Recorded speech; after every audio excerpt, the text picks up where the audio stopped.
I am so excited to show you today how to make this chocolate cherry smoothie bowl that is completely dairy-free, vegan, and paleo. We're gonna blend frozen sweet cherries with cocoa powder and it will transform into a super heavenly and delicious treat.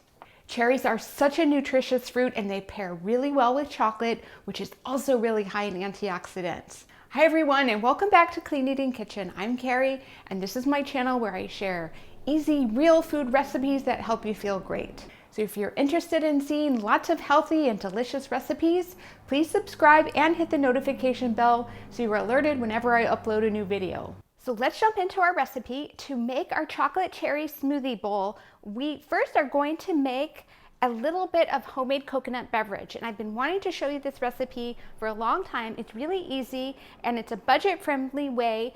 Normally you can buy coconut beverage in a box or a carton on the shelf or in the refrigerator section, or you can buy canned coconut milk. And both of these products, of course, they have extra packaging, and I just want to show you how to make this at home. This is probably like the equivalent of a light coconut milk or coconut beverage. It's somewhere in the middle in terms of calories and fat content. You can actually adjust it by adding more or less of the shredded coconut. So for this recipe, I'm going to use 1 cup of unsweetened shredded coconut, and I just buy it in a very large bag and I keep it in my pantry. You don't even need to refrigerate this product, and it will last you a really long time. And then we're going to add about 3.5 cups of warm filtered water. And it really does need to be warm. It doesn't need to be boiling, but it needs to be very warm to the touch. And that is because it will help release like the fats from the coconut and make our milk rich and creamy, which is what we want, because we are going to be using some of this milk in our cherry smoothie bowl. And so we want it to have like some of the fats from the coconut. That's what's going to make it nice and rich and creamy. So again, you can do this step way ahead of time. This milk will last in your refrigerator for up to probably 5 to 7 days. But I just wanted to show you how to do it. So that's why I'm showing you now. And so what we're going to do is blend it, and then we're going to have to strain it through a nut milk bag. It's not that hard of a step. I'll show you exactly how to do it. So let's go ahead and blend.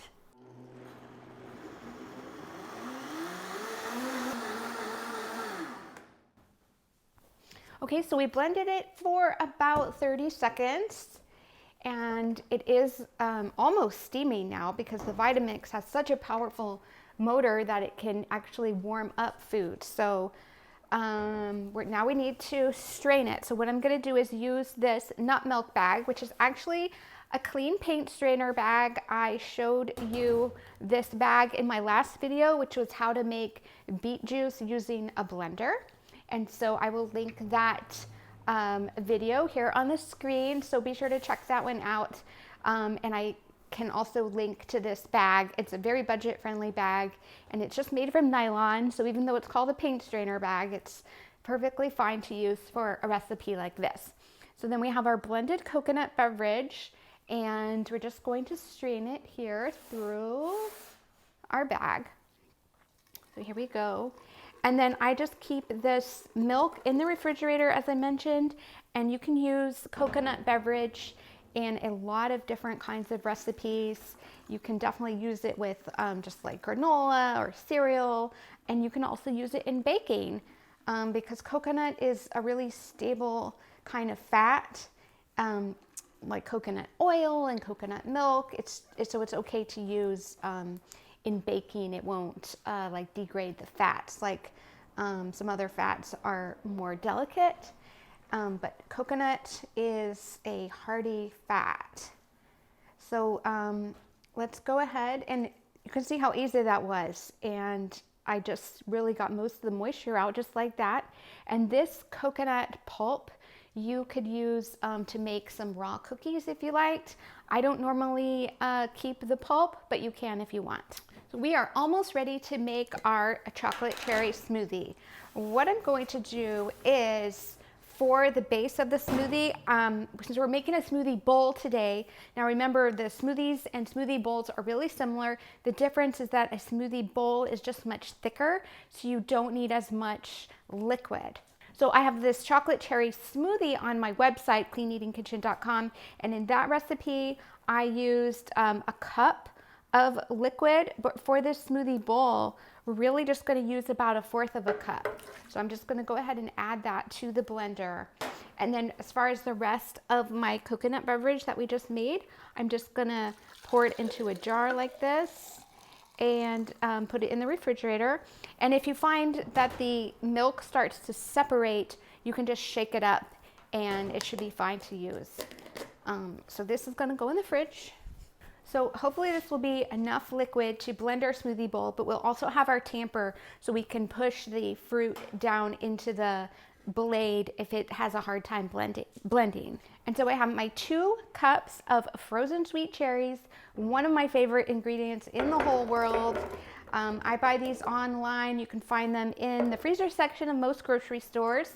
I do like to buy organic cherries because I believe they're on the Dirty Dozen list as far as being sprayed with pesticides.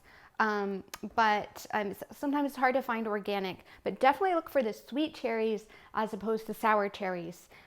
Sour would definitely be not good for this recipe because it wouldn't be sweet enough. So this smoothie bowl is so simple. We really just have 5 ingredients. We have the small amount of coconut beverage. We have the frozen cherries. Next, we're going to add 2 tablespoons of pure maple syrup. And this is just going to provide a little extra sweetness because this is kind of like a dessert smoothie recipe. You know, I'm always trying to add nutrition to my ingredients, but we definitely want to make it sweet. And because this is just that kind of recipe. If you wanted to add a little bit of nutrition without altering the flavor too much, you could add a few steamed and frozen cauliflower florets, which is one of my favorite tricks for adding nutrition without changing the flavor too much. And then I have about 1/2 teaspoon of pure vanilla extract. And then the last ingredient, because this is a chocolate cherry smoothie, is we're going to add 1 tablespoon of cacao powder. And I just want to talk really briefly about the options for adding chocolate flavor to a smoothie or a smoothie bowl. Now you can use cacao powder, which is what we're using today, which is like a raw, it's made from cacao nibs, and it's the most raw of the chocolate products. So a lot of like raw vegans really like to use cacao. You can also use cocoa powder, which is like from roasted cocoa beans. I'm not exactly sure of the process, but I know cocoa is roasted, cacao is raw. And then there's a third option for people who are sensitive to chocolate, but if you want that chocolate flavor, and you can always use carob, which comes also from a tree, a carob tree. Carob is kind of like supposed to taste like chocolate. It's kind of like an alternative. It kind of tastes like chocolate, not really, but if you find that chocolate makes you like jittery or you can't sleep at night, not necessarily, because chocolate doesn't have that much caffeine, but it has a stimulating compound called theobromine, and carob does not have any caffeine or the theobromine, so carob is non-stimulating. So that is an alternative that I wanted to mention to you. So then the last step is really just to blend, and we are going to need our tamper because we have very little liquid in this recipe. So let's go ahead and blend it up.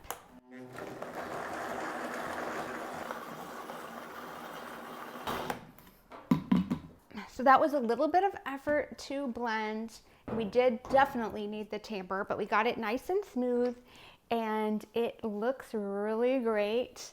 It is really thick, like an ice cream almost, but that's what we want in a smoothie bowl. So let me go ahead and serve it up, and then we'll give it a taste. This really is one of my favorite recipes. It makes 2 servings, although I have it all in one bowl right here. I'm gonna give it a taste. And before I forget, I wanted to mention that I have a quick start guide for going gluten-free and dairy-free, which is really my key to managing my PCOS and autoimmune disease. So if you wanna grab that quick start guide, if you're new to eating this way, I will put the link in the description box below. But let's go ahead and give this smoothie bowl a taste. Now you can always top your smoothie bowl with cacao nibs or granola, or coconut would be really great. But I like to just have it plain, kind of like a bowl of ice cream. Oh, you get that sweet and slightly sour cherry flavor paired with the creamy, dark chocolate, rich chocolate flavor. This is a fantastic recipe. It is healthy too, and kids love it, adults love it, everybody loves it. I hope you do too, and I will see you in the next video. Bye everybody.